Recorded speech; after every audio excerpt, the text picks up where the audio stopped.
এক বাড়ির আঙিনায় মসজিদ, ঈদগাহ মাঠ ও মন্দির। ৫৪ বছর ধরে পাশাপাশি চলছে নামাজ ও পূজা। হিন্দু মুসলিম সম্প্রীতির এক উজ্জ্বল দৃষ্টান্ত উদাহরণ এটি। টাঙ্গাইলের নাগরপুর উপজেলা সদরের চৌধুরী বাড়ির আঙিনায় এই অসাম্প্রদায়িক পরিবেশের দেখা মিলে। প্রতি বছরের মতো এবারও চৌধুরী বাড়িতে শারদীয় দুর্গাপূজা অনুষ্ঠিত হচ্ছে।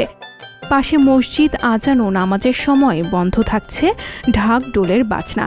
দুই ধর্মের লোকজনেরাই নিজ নিজ ধর্মীয় আচার ও নিয়ম পালন করে আসছে, কোনো অসুবিধা হচ্ছে না কারো। মন্দিরে চলছে পূজা অর্চনা, উলুধ্বনি ও ঢাকের বাজনা। পূজারী ও দর্শনার্থীরা প্রতিমা দেখতে এবং পুজোয় অংশ নিতে আসছেন। নির্ধারিত সময়ের মধ্যে আজান শুরু হওয়ার আগেই ঢাকঢোল, মাইক ও বক্সের বাজনা বন্ধ করে দেওয়া হয়। মসজিদ থেকে ভেসে আসে আজানের সুর। এরপর মুসল্লিরা আসতে শুরু করেন মসজিদে। নামাজ শেষ হওয়ার কিছুক্ষণ পর আবার বেজে ওঠে মন্দিরের ঢাক ঢোলের বাজনা। জানা যায় এই চৌধুরী বাড়িতে ৯২ বছর আগে বাংলা ১৩৩৯ সালে ওঝা ঠাকুর ও হরনাথ স্মৃতি কেন্দ্রীয় দুর্গা মন্দির প্রতিষ্ঠিত করেন শ্রী পরেশচন্দ্র ও শৈলেশচন্দ্র দাসোয়া। তারপর থেকে প্রতি বছরই ধুমধাম করে দুর্গাপূজা পালন করেন এলাকার সনাতন ধর্মীর লোকজনরা। মন্দির প্রতিষ্ঠার প্রায় ৪০ বছর পর একই আঙ্গিনায় নির্মাণ করা হয় নাগরপুর চৌধুরী বাড়ি কেন্দ্রীয় জামে মসজিদ। একই স্থানে মসজিদ আর মন্দির নিয়ে কখনো কোনো দ্বন্দ্ব বা সাম্প্রদায়িক হানাহানি হয়নি।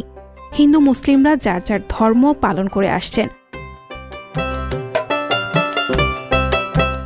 পূজারীরা জানান, পাশে মসজিদ ও মন্দির, এতে কোনো সমস্যা হয় না। মুসলিম ধর্মের মানুষ সর্বোচ্চ সহযোগিতা করেন।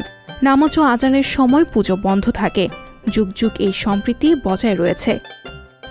ঢাক ঢোল বাজে তখন এখানে আর কি পূজার যখন টাইম হয় তখন আমাদের ঢাক বাজান বন্ধ করে পূজা করতে হয়, কারণ মসজিদে এখন তখন একটু অসুবিধা হয়।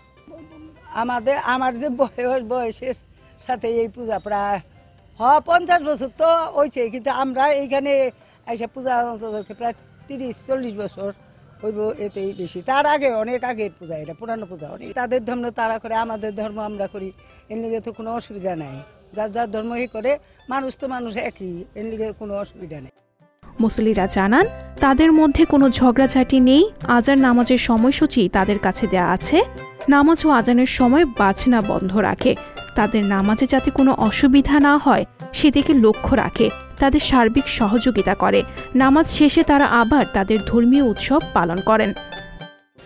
এদের ধর্ম এরা আন্তরিকতার সহিত পালন করে, আমাদের ধর্ম আমরা আন্তরিকতার সহিত পালন করে। উভয়ের সাথে ভ্রাতৃত্বমূলক ভালো সম্পর্ক। এটা আমি আমার জন্মের পর থেকে দেখতেছি মন্দির আর মসজিদটা হয়েছে প্রায় ৪০ বছর ৩৫ বছর হয়েছে আর কি। সকলের সাথে সুসম্পর্ক।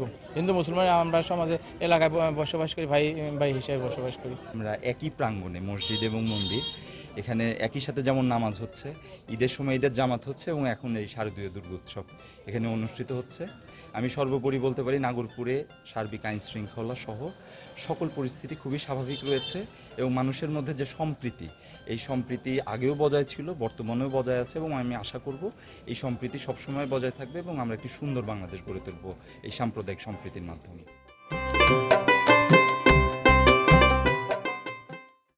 সংবাদ, ফিচার ও অনুষ্ঠানের জন্য ভিজিট করুন সংবাদ প্রকাশের ওয়েবসাইট এবং যুক্ত থাকুন ফেসবুক পেজ ও ইউটিউব চ্যানেলের সঙ্গে।